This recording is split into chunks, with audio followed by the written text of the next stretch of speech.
Hi, this is Sandi Castillo from Latin Soul. You're listening to Harv Roman on 1590 AM.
Roman.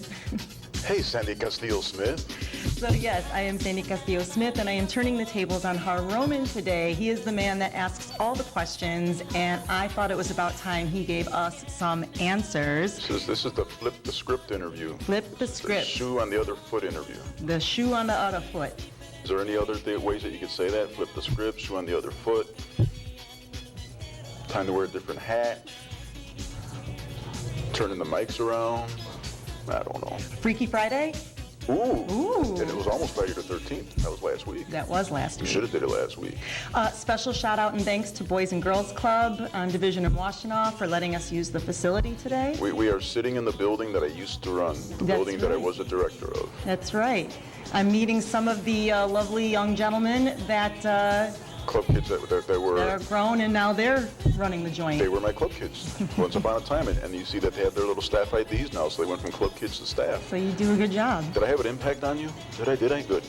Actually, that's the perfect segue. So for those who don't know, I reached out onto Facebook and asked for your fans, your friends, your followers to give me some questions. All two of them? To give me some funny stories that we can talk about. And I think the topic that was most hit, myself included, and specifically Sergio Maldonado, he was wondering what motivated you to dedicate yourself to the community, to youth. And I'm curious, was there a stepping stone before Boys and Girls Club? Well, no, because I was a club kid. So I became a member of the Boys and Girls Club where I grew up when I was 9 years old. Wow. And that was more, I tagged along my older brother for the first few months, and then he stopped going because he didn't want me to be anywhere near him because we had that kind of relationship. Mm-hmm. And then I kept going. Okay. So I started as a 9-year-old kid, and I did a lot of volunteering for a 9-year-old. I wasn't the super athlete. I wasn't the brainiac at that time. I became a brainiac later. And I got my first job at the club as an 11-year-old locker boy. I was making $1 an hour. Whoa. $1 an hour. $1 an hour. And then when I was 13, they trusted me to start doing special events in the game room. And then when I was 14, I got the game room job. And then I progressed from position to position until I became a program director. And then in 2002, I became the director of the club that we're sitting in now. So I was the club kid that became a club director. So the dedication to the youth, I think, was probably more of a give back because the club had done so much for me when I was a kid. And I wanted to do some giving back, and the stories that I had in common with the kids that were growing up at the club, you know, I think that's what it was. I mean, the club impacted me, the director impacted me at the time, and he still does. We're still friends to this day. He just retired. He's 68 years old, and we still call each other. That's amazing. And I think because they took the place of my family in a lot of ways growing up, I thought it would be a good thing for me to do it, and I was there. I had like a 30-year career with the Boys and Girls Clubs, and I work at a charter school, so I'm still working with kids. And even though I'm the ex-director of this club, they still open the doors to me, and Sure. They still have me coming in and doing the things that I want to do that are radio related or leadership related, which in a lot of cases, you know, if you come and go, you know, who wants to see the ex-director when the new director is downstairs? But there's handshakes, there's hugs, there's hellos. Well, you know, and that kind of brings me to another point. I did hear from a couple of people that you were like a dad. So you were a second Yes, I have a dad to them. 26-year-old son. No, but His you were. name is Anthony Lugo. You were a father to many other children, and I'm guessing that's why you get the handshakes and the hugs and just the open arm welcome every time you come in here. It was more than a job for you. It sounded very personal. I imagine this kind of position how could you not be personal with it? Well, it's kind of an interesting question because with some people it is a job, Okay. and that's all it is. You come, you do your hours, and you leave. And with me, it was never like that. I didn't intentionally set out to be a father figure or mentor to anybody, but what I did set out to be was whatever it was that they happened to need at the time. So if they needed a big brother type of thing or an uncle type of thing, then I felt like I had to, you know, fill that role with some of these kids because unfortunately in the communities that they grew up in, we're in Humboldt Park right now, and the club that I used to work at was in Westtown, and at that time Westtown wasn't what it is now. It was, you know, it wasn't pretty. And those kids needed a lot, and you know, the bad news is a lot of the families were not intact. There were gangs, there were drugs, there were a lot of issues, and I decided that I was going to do what I could to try to keep them, you know, doing the right thing.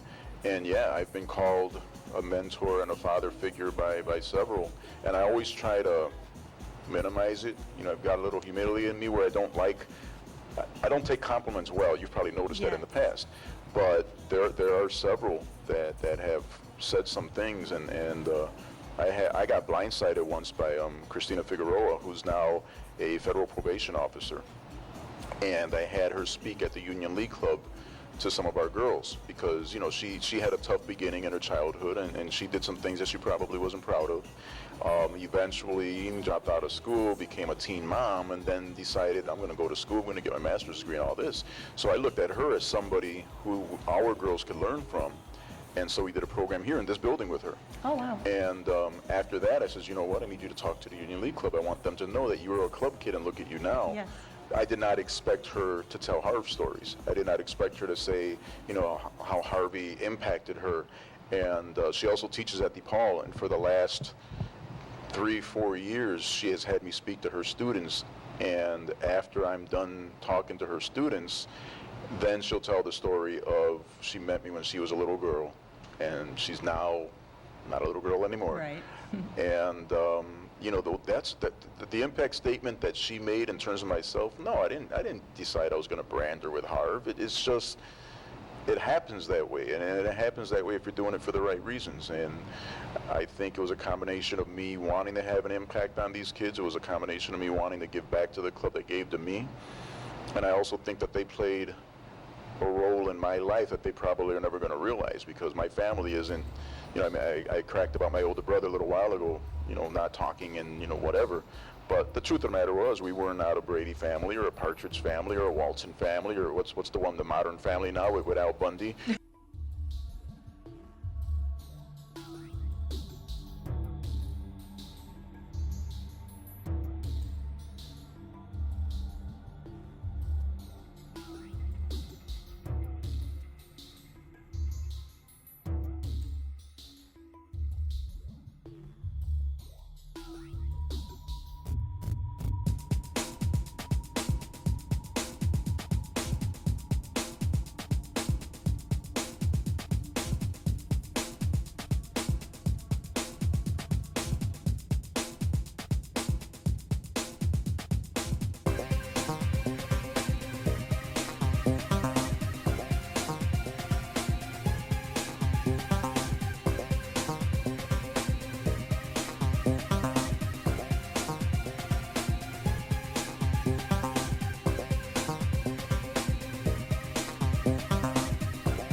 I think it was a combination of me wanting to have an impact on these kids. It was a combination of me wanting to give back to the club that gave to me. And I also think that they played a role in my life that they probably are never going to realize, because my family isn't, you know, I mean, I cracked about my older brother a little while ago, you know, not talking and, you know, whatever. But the truth of the matter was, we weren't out a Brady family or a Partridge family or a Walton family or what's the one, the Modern Family now with Al Bundy. We weren't that. And so I think a lot of times the kids at the club literally filled that gap for me. They became kids or nieces or nephews or grandkids or however you want to put it. I think actually that's a great segue into another point I wanted to talk to you about from Monica Vasquez Martinez. She said, being a role model to so many young people, surely you've taught them. How do they know this stuff? Surely you've taught them some life lessons. She was curious what they have taught you. What the kids have taught me. Over the years, yeah. What lessons have you picked up from them? You got one listening. Make it good. What have the kids taught me?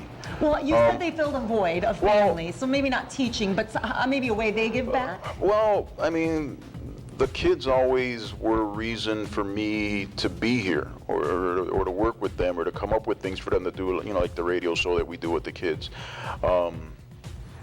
They may have taught me that you're never told to learn. You know, you can learn from them just like they can learn from you. They've taught me some things that aren't so great in terms of, you know, the things that they go through, and I think they've taught me, especially in this generation. It's 2012 now, so there are so many lifestyles, so many ethnicities, so many different types of kids, and I've been taught to kind of treat them all in the same way, regardless of where they're from or who they like or what their families are like. I think I was taught throughout the years that they're all kids, they're all good. Even they used to call these kids bad kids, and I said, no, there's no such thing as a bad kid. It's just some kids are better than others, but they're not bad, because you can always find something in someone that that's redeemable. And I think maybe that's one of the lessons with the kids. They just, if I hadn't been doing youth work, I don't know what I would have been doing. I don't know if I would have been doing radio work or what, but if you know, anything that gives you reason to want to do something, then you do it. Sure. And the kids at the clubs, I think that's what it was. I mean, they gave me reason to want to go to work. I never, at the clubs, said to myself, man, I don't want to go to work today. And now, at the age of 48, there are times you're like, man, I don't know if I want to go to work today. But with the Boys and Girls Clubs, I never had that feeling. I always wanted to go to work. I always put in more hours than I got clocked in for, and I never regretted it. Wow, that's a wonderful thing to say. That's the ideal job, I guess, right? Yeah, it was ideal for a long time. Well, I would be remiss if I'm trying to figure out how people like Monica are connecting me with Boys and Girls Clubs, because her name is familiar to me with like the freestyle and the radio stuff. Well, like you said, I mean, you've got people watching, listening, tuning in. Maybe they're not saying so on your pages, leaving comments and such on the Wake Up Dancing, but I mean, they're there, they're listening. I'm listening when you don't know you're... Well, yeah, well, it could be the Club Kids show if they happen to tune in on a Saturday morning, because generally that's geared towards kids and their parents, who are now used to be my kids. Crazy. Yeah, I know. Well, so speaking of, then, if Monica's one of your sort of freestyle taps more than the boy and girl tap, we have to talk about freestyle in Chicago. You know, Armando Gomez Jr., myself, Monica, you know, legend has it that you were the first personality to play pre/freestyle in Chicago. To the best of your knowledge, is that true? A lot of people have said that. I shouldn't say that I was the first, though, because Ralphie Rosario, when he was with the Hot Mix 5, he played what I've called freestyle with a P. A lot of the stuff that he played preceded freestyle music, and I really liked what he was doing.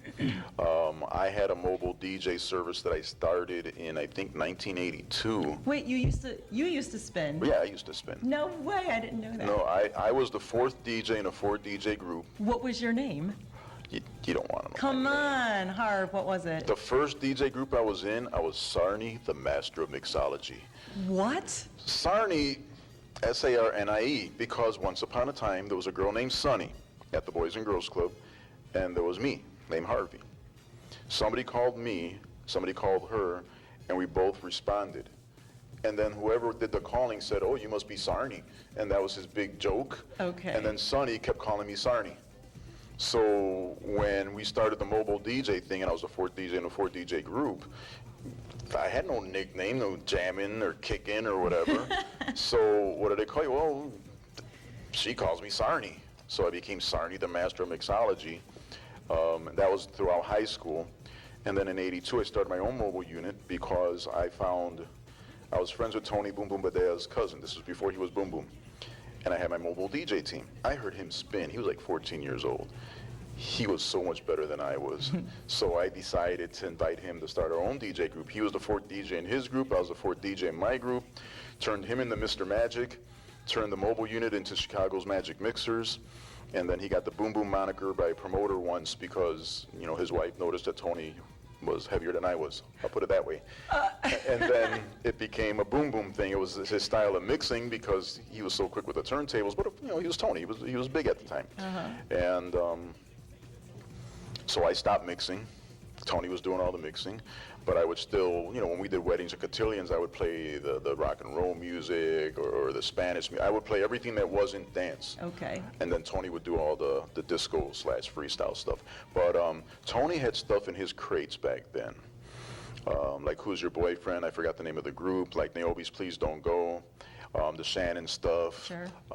And I gravitated towards the stuff that Tony was playing. And I said, man, this is good stuff. So I would pull it right out of his record crate, and it became my new favorite song. When I wound up at WCYC in December of '85, I was doing a lot of office work. I was doing a lot of alternative programming because at the time, Kenny Jason was in charge of what they called the Young Sounds, and I was the outsider. For some reason, and if you go to wakeupdancing.com and you listen to this interview with Kenny, he'll try to straighten out the story.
The music would magically get locked up when I came in on Saturdays with my team.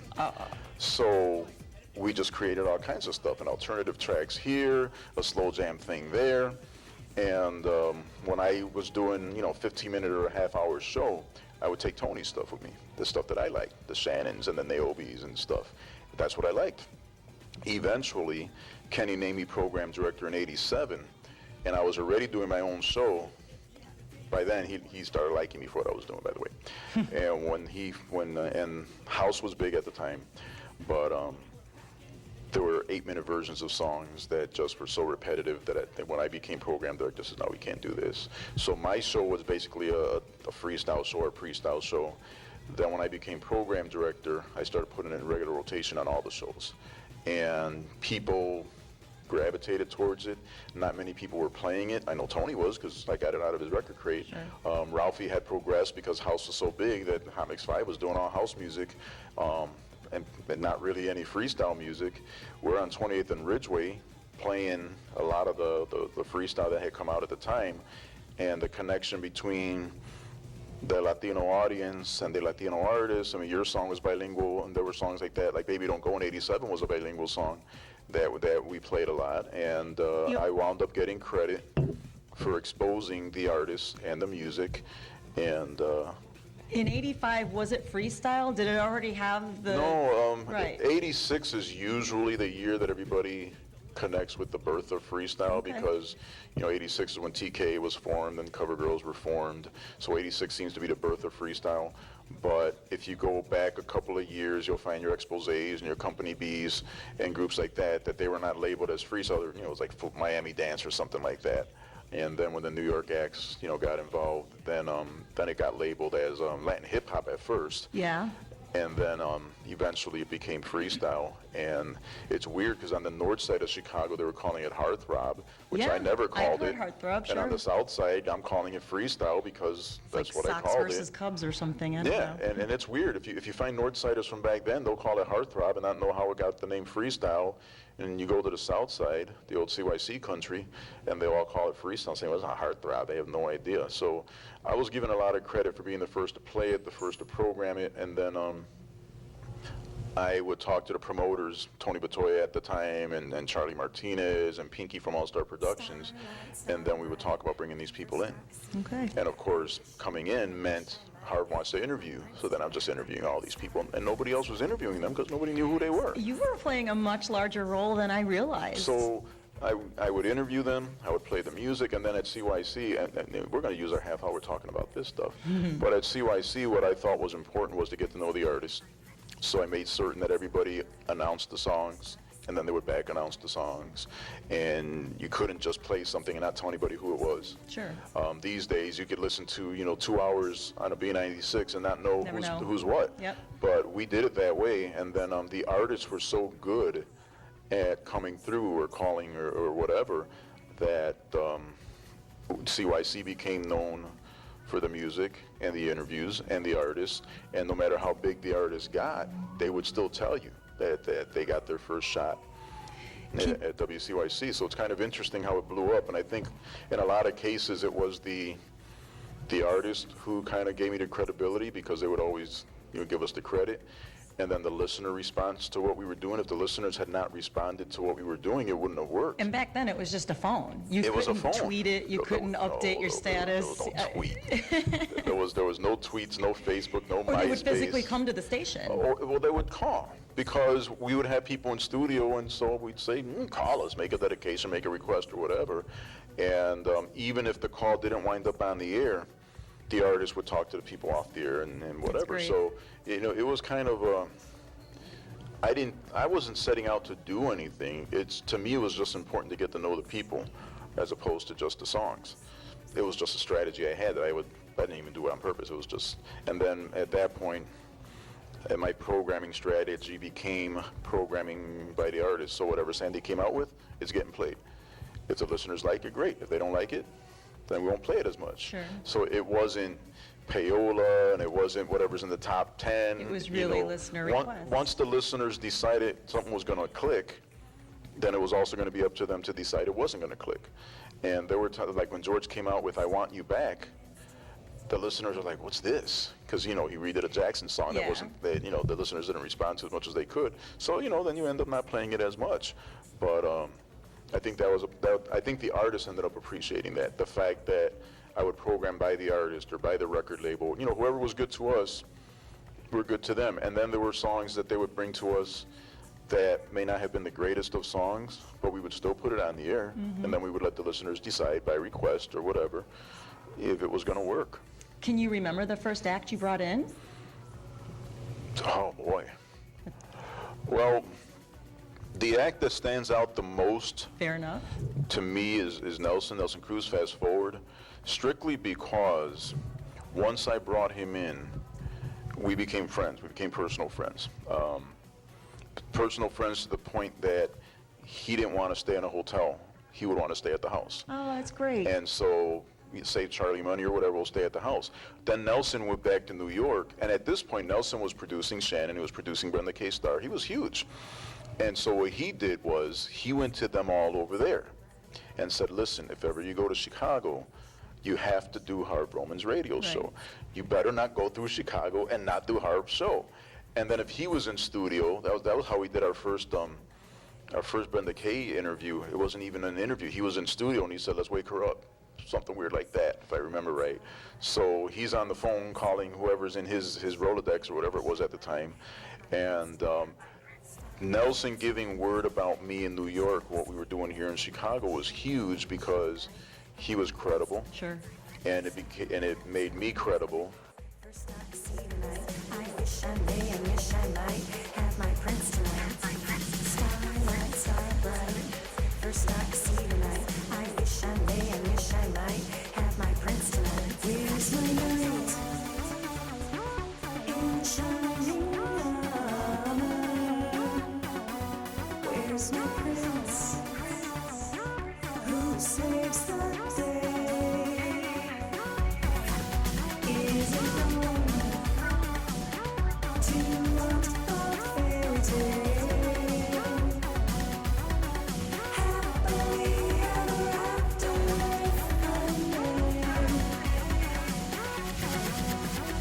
who says that fairy tales only belong to girls?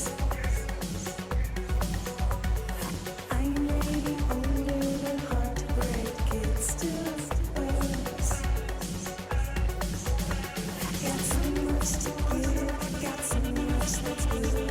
If you deserve it, I'll give you the world. Who says that fairy tales only belong to girls? Where's my knight in shining armor? Where's my prince? Who saves the day? Is it wrong to want a fairy tale? Happily ever after if I may.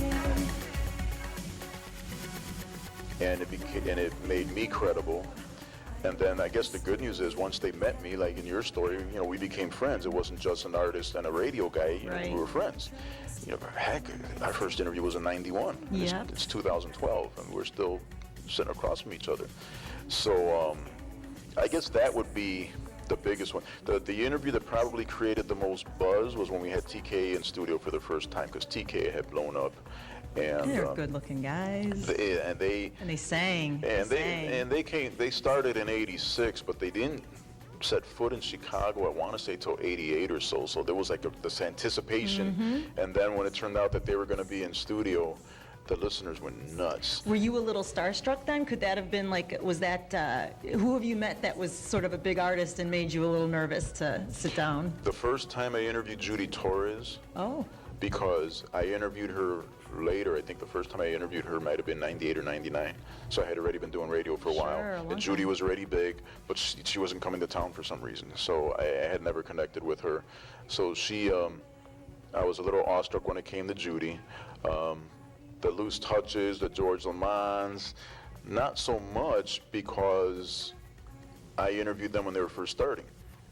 And they're on my show when my show was first starting, so it wasn't a starstruck There's a rapport thing. there, yeah. Now I will say, just 2 days ago, I interviewed Adolfo Quiñones, Shabba-Doo of the Breaking movies. You know who that is, Shabba-Doo?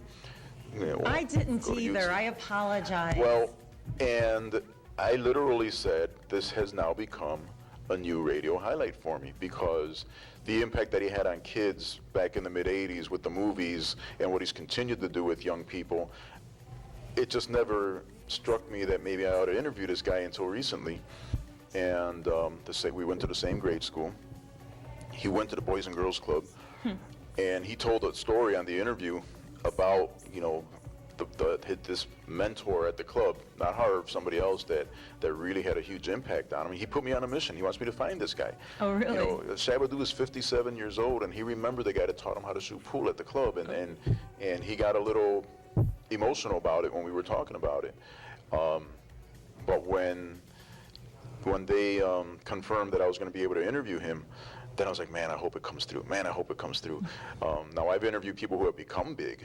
When people see pictures of me with George Lopez, Sure. then they'll say, man, well, George Lopez, big star, and you're nervous. But no, because when I first interviewed him, he was George Lopez, but he wasn't George Lopez. John Leguizamo was pretty much the same. I probably got a little geeked up interviewing Malcolm Jamal Warner because he had already been Theo. Yeah. And I had my son with me, and my son was like, I'm meeting Theo, so that was pretty neat. And in terms of the, I've done so many musical artists that I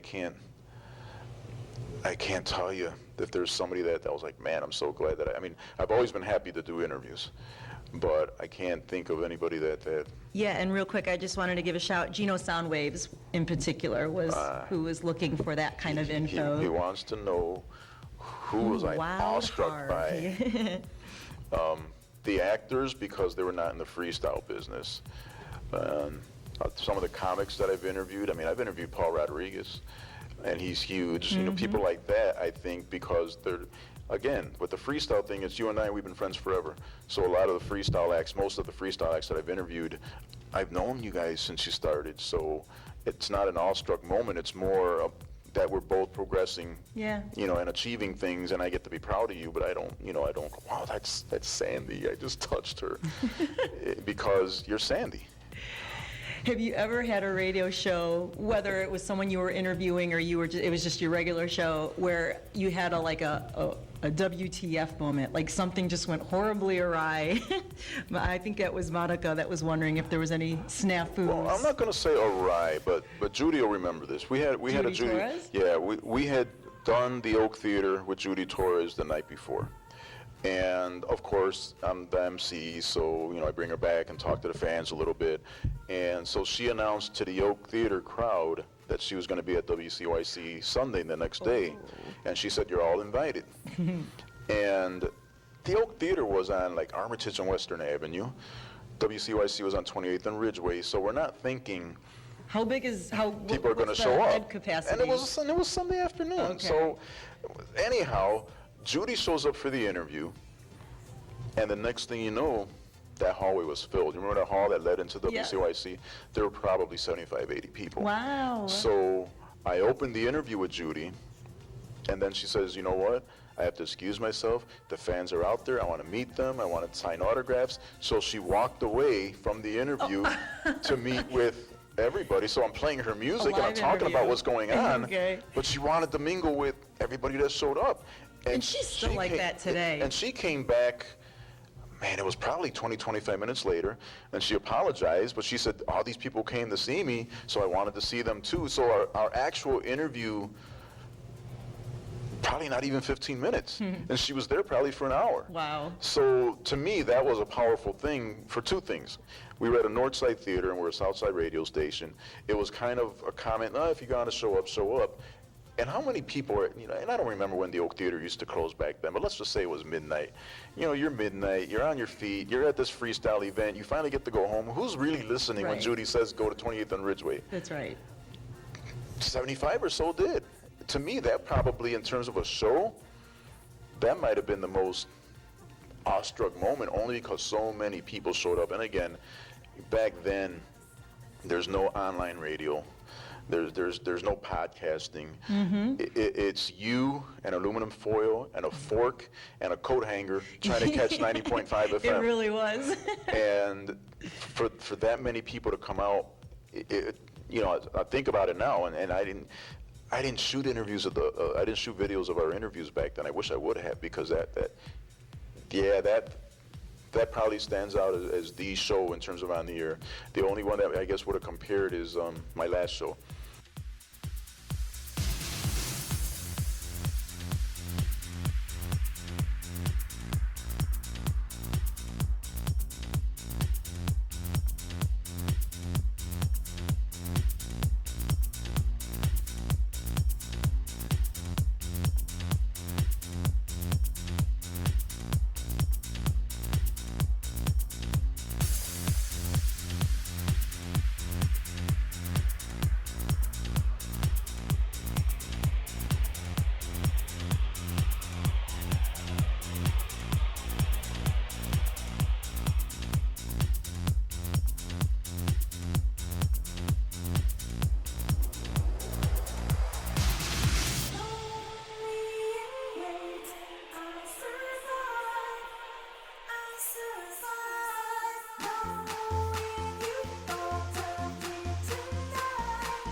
dreams come true. Gonna be my love machine, I'll drive me on the scene. Drive me, never stop until you hear me scream. Gonna be my love machine, you stream, I stream, we stream. Gonna turn me on, turn me up, launch me towards a dream. Satellites and stars, tell me where you are. You know, I didn't on the air announce that it was going to be my last show. I told a couple of people that it was going to be my last show, just so they knew. And then Charlie Baby, Marisa Lopez, Tim Somer, Eric G, Law, Rochelle, Troy Guy, Joel. I mean, I just named 8 acts that showed up. Exotic Love. There's at least 9 acts that showed up for the last show because it was the last show. And I didn't ask them to come in. I didn't recruit them to come in. I just figured I was going to do this final show, and then I'll say my farewells, and that's it. But they all showed up.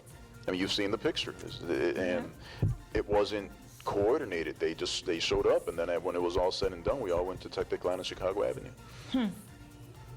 I love that restaurant, by the way. Do you? Delicious. So you don't want to eat Puerto Rican after this? You want to go to Technicolor? No, let's get some authentic Puerto Rican. Moving on. So we've talked about old school. So quickly, Armando and Serge, kind of a combo question. How do you feel about the music being played on the radio today? What do you think of the new freestyle sound?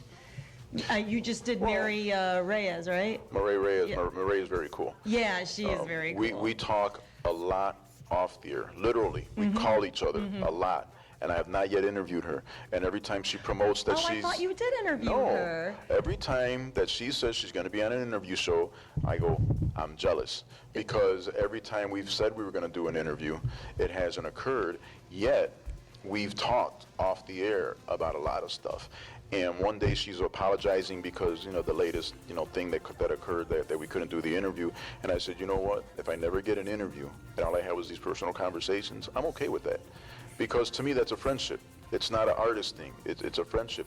And I would say the same thing, you know, to you. If we never interviewed again and we stayed friends, then I don't worry about the interview stuff. You know, the stuff that we talk about, we used to talk on the phone for hours.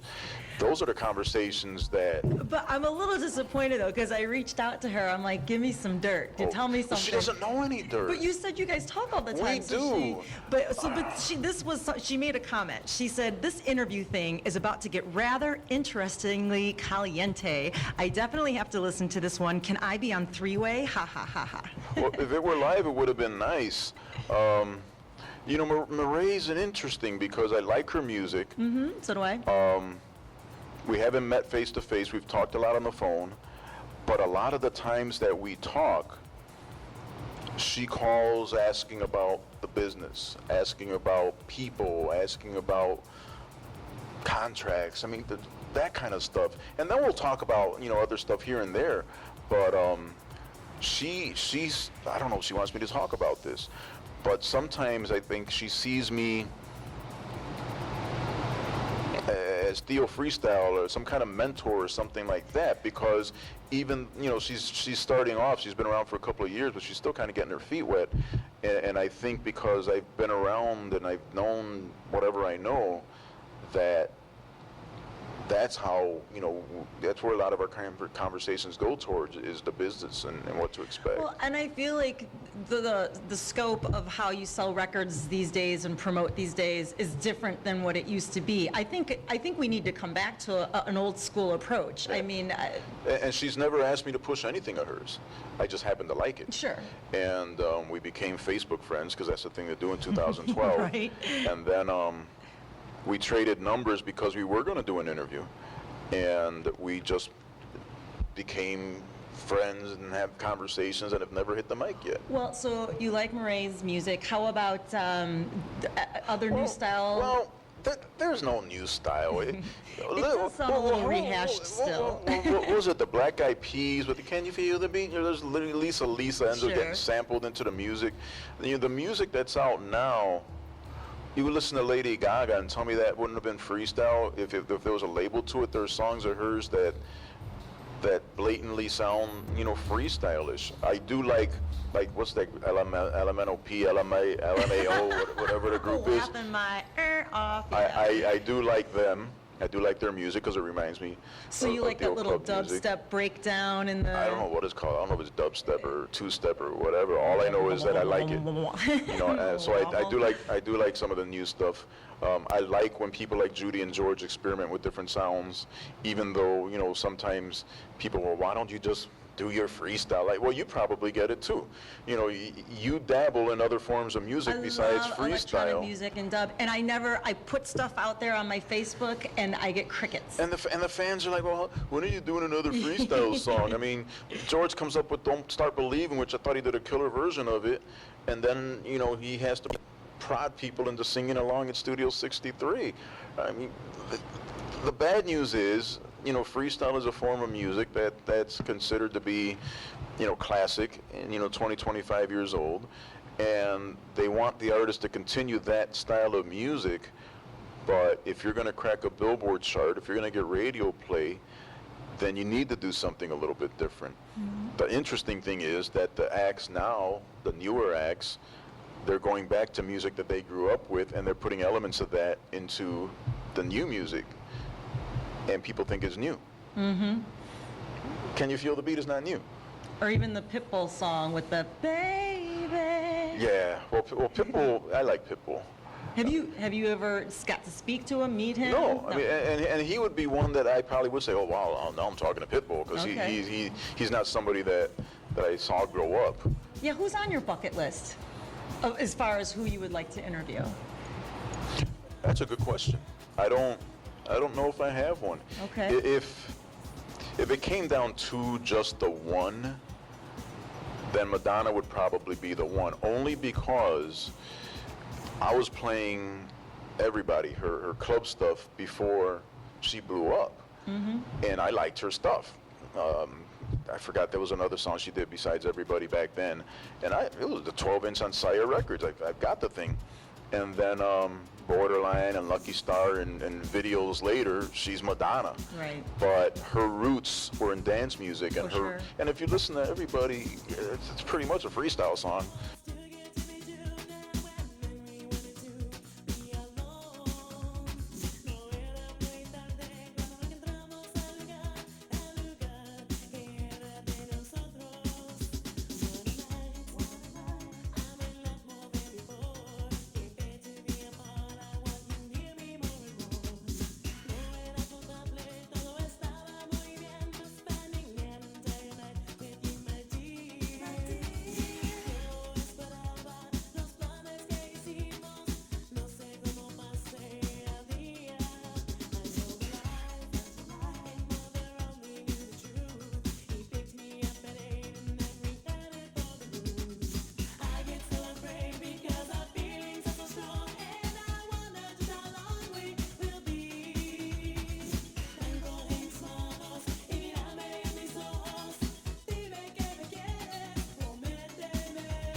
It was the 12-inch on Sire Records. I've got the thing.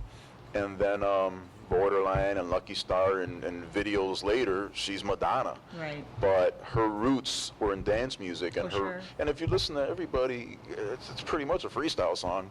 It just wasn't labeled it at the time. You know, I would love to sit and talk with her about her roots and going from Detroit to New York with however many dollars she had in her pocket to the person that she is now, 53 years old, and still commanding the respect that she commands. She made boys retire their belly shirts, come to think of it. Belly shirts? Belly shirts. Think about it. Chachi from Happy Days, belly shirt. Revenge of the Nerds, Okay. all the guys, all the jocks, belly shirts. And then here comes Madonna, and she took it. Speaking of, Laura Hernandez, who gave me a quick message right when I got here with you, she said, she didn't have a question, but she said I should mention something about the freckled belly button obsession you have. There's not a freckled belly obsession. Laura used to be one of us at WCYC, and there was a listener who, under the guise of wanting to become a student, started showing up to the studios, and she was talking about all her freckles.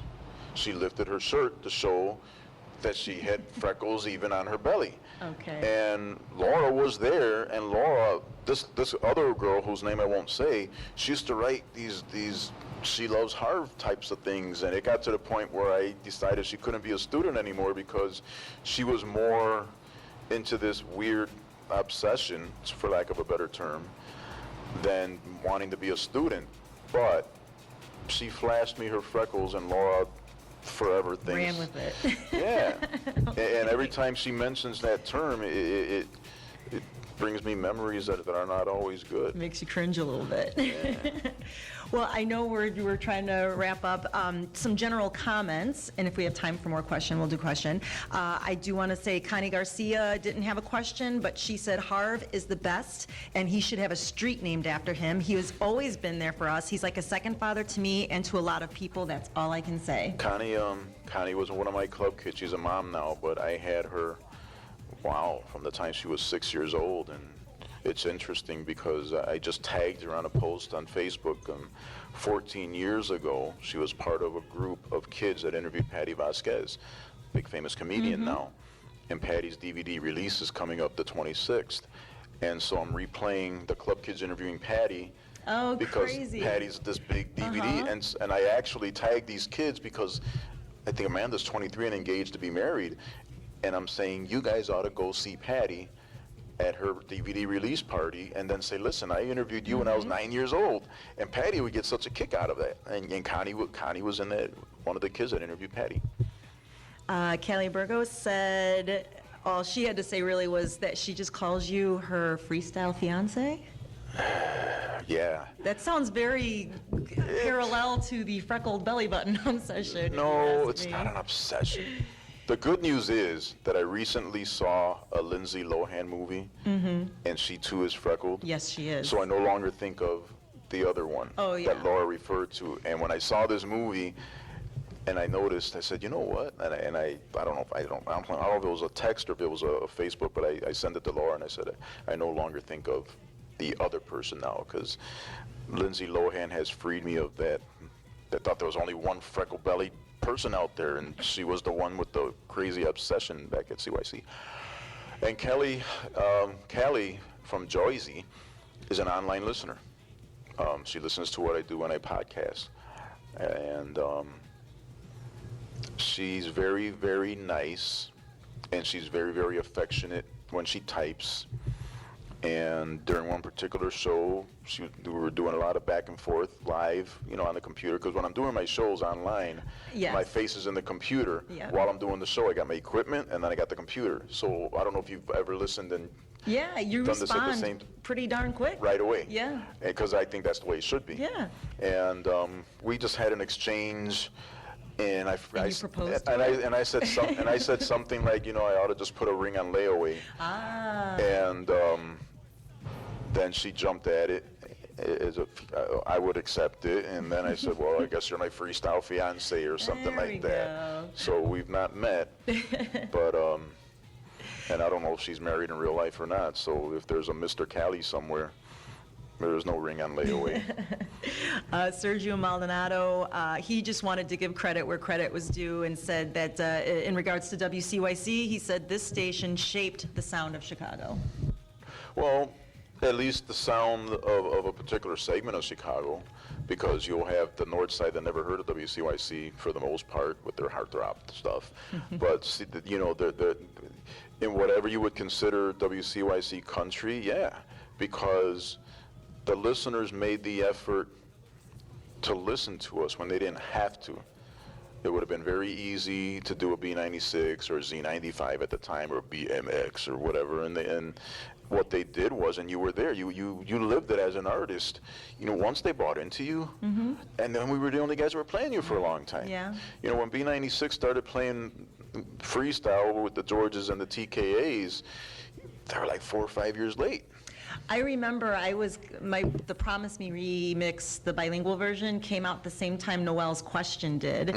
And we, you know, Juan was going every Wednesday. They had like New Music Day or something, and you would go and try to meet with the program director, and you'd present your PR package. Yeah, and that was, this was after I was done being program director. This was Chuck and Juan's version of recruiting. I never had a record day. You could show up whenever. And some people would come to me when I was hosting events and give me a cassette or something like that. I got Law's music. I was at the Alcatraz, and there's a crumbled up plugger on the floor, her flyer. And I looked at it, and it was like, if you want to listen to the song, call this number. So I get home from Alcatraz, I call the number, and I'm listening to this stuff. I'm like, holy smokes, this stuff is good. So I left a message, and the next thing you know, we're interviewing them, and their song hadn't come out yet.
And some people would come to me when I was hosting events and give me a cassette or something like that.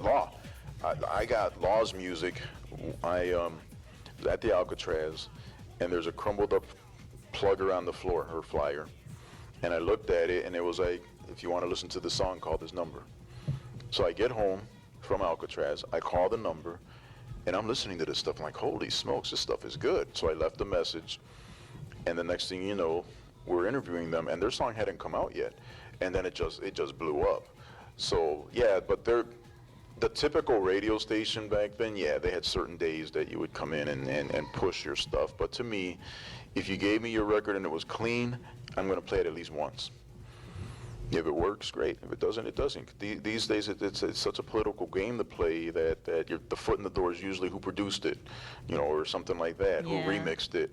You know, did Pitbull touch it? Okay, we'll play it. Did Pitbull not touch it? Well, let's leave it alone. On it? So, do we have time for like any other Yeah, you should just shoot off the top of your... Well, no, I wanted to make sure I was getting around to things that people messaged me about. I thought Monica was like a little Barbara Walters. She had some amazing questions. She wanted to know if you had the opportunity to interview President Obama or talk to Michelle. I mean, what would you ask or tell them?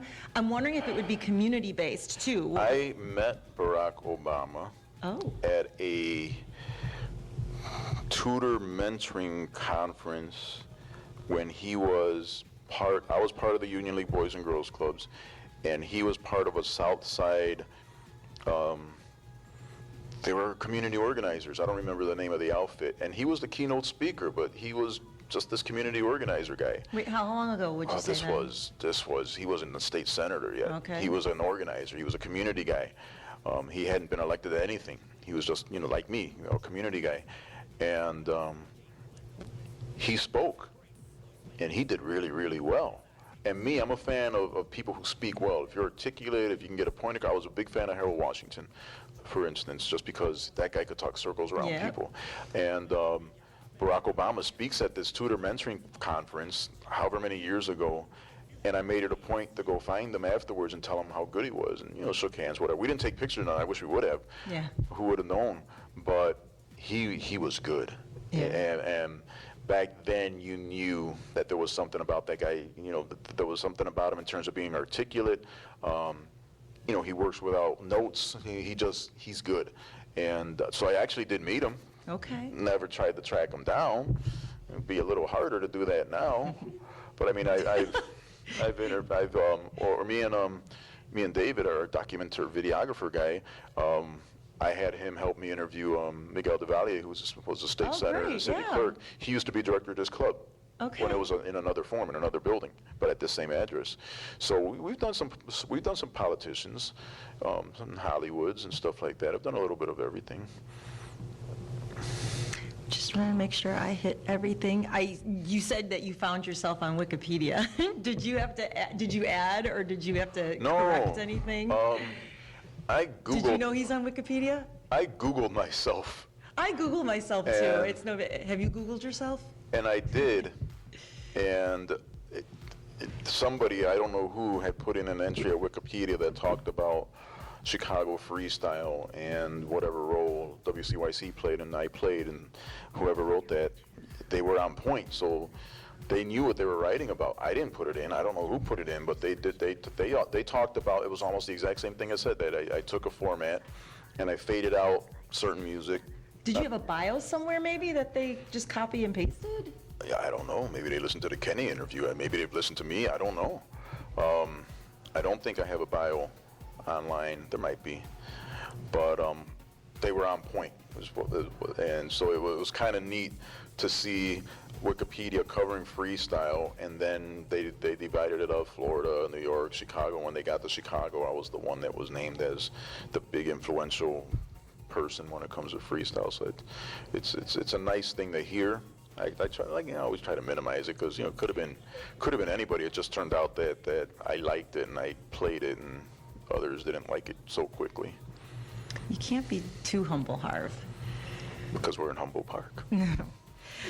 Actually, you kind of answered a question that I was going to ask you. So I'm thinking in my head that you heard some album, went to some concert, and it made you say, I want to be in the music industry in some capacity. Like, I thought it was a song or an artist that made that switch turn for you. But it sounds like it was just this accidental thing that happened as you were sort of doing different responsibilities around the club. I grew up listening to The Loop. I was like Foghat, Led Zeppelin, Kiss, Aerosmith. Gold Earring, then, or what is that? Then disco came along, and I really liked.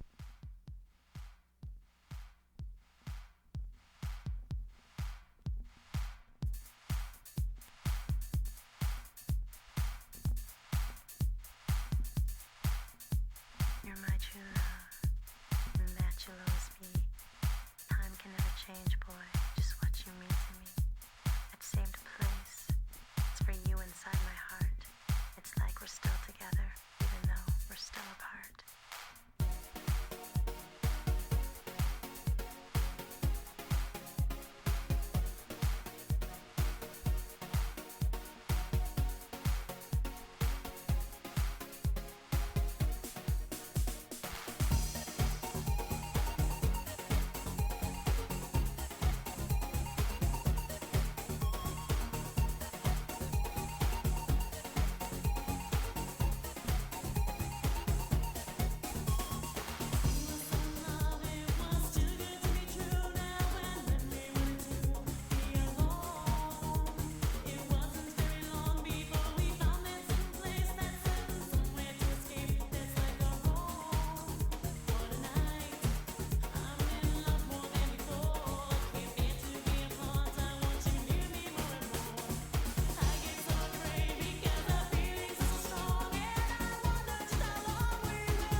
And we're back. And we're back. That's right. I don't even remember what we were talking about. You asked me about the What music made you want to thing. get into the music industry? I didn't set out to be in the music industry. My big dream was to be in the radio, which I've been able to do, just not the way I wanted to do it. Did you take to it like a duck to water, or were there No, awkward I went to Harv moments? I went to broadcasting school on a scholarship that I won when I won my Member of the Year in 1981. And it was a $500 scholarship, and there was a place called Midwestern Broadcasting School that had ads out, and LaDonna Tittle was their alumni, Steve King was their alumni, and I said, oh, okay, how much is this going to be? 800, whatever. So I took the $500 that I got on scholarship, and then I added the $300, and I figured, because I was a goof. I always wanted a tape recorder when I was a kid, and I would pretend. Is this the one you had? Not the same one. And I did a lot of pretending in the washroom, a lot of pretending wherever else, and so I always goofed around with recorders and microphones and whatnot. And then when I went to broadcasting school, I was in high school at the same time. I was 17. I was the youngest kid in class, and I followed all the directions to try to get a radio gig, but I'm 17. Who's going to hire me? So I let the radio thing go, and then one day Tony and I are doing the Mexican parade on 26th. We're DJing. Boom, boom. Right, Tony Boom Badea, and we're DJing, and then Vince Gomez, who was the director of the Little Village Boys and Girls Club, came up to us and says, you know, we have a radio station, you know, right down there. So then I went to the radio station and started doing office work for Harold Kopta, who's not here anymore, and then he gave January 86, he gave me a block of programming on Saturdays. I got 4 hours, do what you want with it. And I got my high school buddies. I got David, David did like a classic rock show. Jesse did like a blues show. Gloria did the alternative track show. She had a friend named Jennifer who helped her. And then it was me. That was our team. And so that's when they started locking up all the other music, because we were the new guys, and you know, we weren't part of Kenny's group. That's but right, you were stepping on toes. I was Harold's guy stepping on toes, and so and then the Boys and Girls Club career took off to the point where I think in '87 I got my first program director's job as a full-time. So I had always did Boys and Girls Club work full-time, so I really didn't focus on the radio stuff except for the part-time stuff I was doing at WCYC. But part of that is kind of an interesting lineage, because what we did then is we took young people, gave them radio classes, and hoped that they would turn out to be successful broadcasters. That's okay. Rick Party, one of our teenagers, he became huge, and he's now in West Palm Beach doing radio and imaging. Candy Gomez, former CYC student, now she's with Kiss FM. Donnie Devo. Oh wow, that's great. So we Irma Campusano, who's now with Univision, she was one of the teenagers back then. So it was interesting that through our classes and what we were doing at WCYC, I was watching kids come out of the classes and doing really good. And, and to me, it was like, okay, if they were my student, then I guess I'm doing pretty good too. Yeah. So there's a little jealousy, but I am so proud of somebody like Rick Party, because he became so huge that, I mean, he was on GCI and The Beat, and then he's the voice of BET. If you ever listen to the voice on BET, of course, it's Rick Party. And but anybody, he'll be the first to say Harv was his first program director. Harv was the one that gave him his shot, and he'll say that now as the voice of the BET Music Awards, or whatever they call it. And he's never forgotten where he came from, and I've never forgotten that he always credits his very beginnings. And I've had him talk to club kids when he was at GCI, and he said, I won't be here but one for that man. I mean, he you know, that's the kind of thing that just kept me going. So I don't remember what the question was. But, you know, in hindsight, I kind of wish I would have pursued radio harder, but then I can't, because then maybe the Boys and Girls Club career is affected. Maybe what I'm doing at the school now that I work at is affected. Maybe we're not sitting here across from each other. So I can't regret any of that. I know that there are a bunch of club kids that have some pretty cool things to say about me. And then there's the whole other life, the whole freestyle life that the club kids mostly don't know about. Yeah, it's like you've got this dual personality. And so the whole freestyle thing, you know, the uncle of freestyle or whatever, that feels good too, because you have one Chicago guy that was listed on Bad of the Heart as an album credit, and it wasn't all the names that you might throw out there. And to me, that was, and I have an autograph. He signed the 12-inch of Without You. Speaking of, bam. Oh, cool. Oh, it got a little bent She up did a in bam. Oh, we gotta go. But he signed the 12-inch of Without You. George did. The album hadn't come out yet. And he said, on the autograph, you could look it up. He says he definitely earned a spot in the credits for the album. That's amazing. So the album comes out in cassette before CD, and I went to get it at Hot Jams. Yeah. And then I looked for my name, because I was like, man, I wonder if George kept his promise. And I'm reading, and yeah, it's Harv Roman. In parentheses, it says WCYC. Yeah. And to me, that was huge, because again, it's a credibility thing. And when you have the artists themselves that will tell you all these things that have come from whatever the relationship was, personal, professional, radio, who knows. I forgot what your question was, because I was I was remixing stuff. I think we just gradually got into discussion. No, we were just talking about what got you into radio, and I think you sufficiently answered that. I was a goofball with a recorder that went to broadcasting school and then never left it. I just didn't do it as big as some of my But you former inspired students. and motivated, yeah. And that's what I get a kick out of. And I think that was the whole idea. You wanted to set these kids on a career path, and that's very successful. And it's not just that, because you got Gino, who became a dentist, and you got Johnny that became a police officer. You got Armando, who became a lawyer. So there was a lot of CYC kids that didn't end up as radio kids, but they've done really well.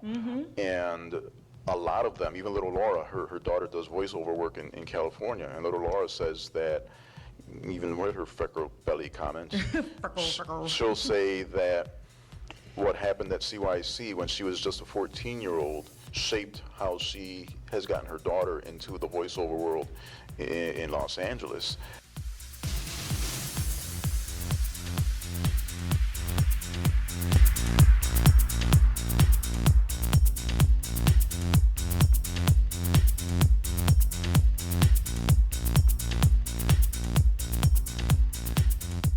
She'll say that what happened at CYC when she was just a 14-year-old shaped how she has gotten her daughter into the voiceover world in Los Angeles. And that's a pretty neat legacy to have. So if I never did another radio show again, you still have all these other things that occurred as a result of it. And with the Boys and Girls Club, it's kind of the same thing. If I never got back in the Boys and Girls Club business, there's still this lineage of kids that go back years that I can say, well, if it wasn't for the club, that doesn't happen. For real. For reals. Well, I think that's a good note to end it on. But now did you have your own questions, or you just? I mixed them in. So okay, let me good. just give quick shout outs again to people that wanted to make sure that I had something to talk about with you today. Monica Vasquez Martinez, Sergio Maldonado, Armando Gomez Jr., Sandra Vargas popped in, Gino Soundwaves, of course Laura Hernandez, Marie Reyes, Callie Burgos, and Connie Garcia. This is interesting. Now I get to edit this and put it up on the Good luck. on the wakeupdancing.com. Well, I'm not going to edit it. Basically, what I do leave is, it be. however it is, and that's the way I do all of my interviews. I just cut it up into 7-minute segments so I can put music in the middle of it. Can I ask for a special request? Do you want to hear Promise Me? No. Okay, 2 requests. I don't want to hear Promise Me. I love electro music and dub. Can we try to introduce another form of music? Yeah. Progressive trance? You might have to email me something, I because figured don't. you wouldn't have any. Well, I've got my collection of almost everything freestyle. I've got all my rock and roll stuff. I got my slow jam stuff. The newer dance music, unless somebody sends something to me, I don't go off and buy anything, because All right. So I don't have it only because I don't have it. I have all the Now CDs, because with the club kids I have to have current music. Okay, So I well, just so get- you have like the so- Jennifer Lopez. So I get the Now CDs. What is it, Dance Again or whatever, or like, some of that stuff. Some of the. So I've got like all the Now CDs, so that way the Alright. kids have I'll some. have to see what's was on the last now and But tell you to put it yeah, forward. I'll try to mix up some musical stuff that's not So there'll necessarily be Latin soul freestyle, or freestyle, and post-style. I still want to trademark that word, so somebody else used it. They credited me. Oh, that's good. You know, Benji Espinoza said, you know, Harv has this. He said Yeah, Harv has DJ this word. International was using it. Yeah, they were. But he told me. He blue lighted me on the Facebook and said Okay. that Harv uses this word, and this is what I call it now. Oh, and So special I thanks got to credit. David for taking some stills, sitting I there. know, but Did your foot fall asleep? They thought they'd be out of here by 6:15, and it's 6:51. Oh no! So we gotta hip hop. I gotta pack my bags. All right. Well, it was fun. Did Well, you have fun? thanks Edwin for letting us use that, and Hector for letting us use the Boys and Girls Club for this. Yep. And David, we kept you here when you probably could have been eating something somewhere. It's Friday. You got the next 2 days to do whatever. You don't know. I don't know what he's doing on the weekend. See that? Now Sandy would have brought you a picture. I know. I didn't know there would be a third party. You don't want a picture. But we'll see what this He's sounded like, like. "Don't worry about it." This is going to be interesting now. Now, are we going to do this strictly for the wakeupdancing.com, or should we try to fix it up for the AM show, the 1590 show? Why not both? What was your vision? My when you thought of vision, this? I think I thought it was going to be a freestyle Imas segment, but so, and I'm guessing, that's what I'm still picturing your 1590 show is. Yeah, no, the 1590 show is, Do you want to stop that Club because Kids you have Radio? something on here that you don't want to tape over? I already had put it on CD. The 1590 stuff, we probably won't use this anyway, so you're right. So we'll wave. Thanks again. Thanks. The amount of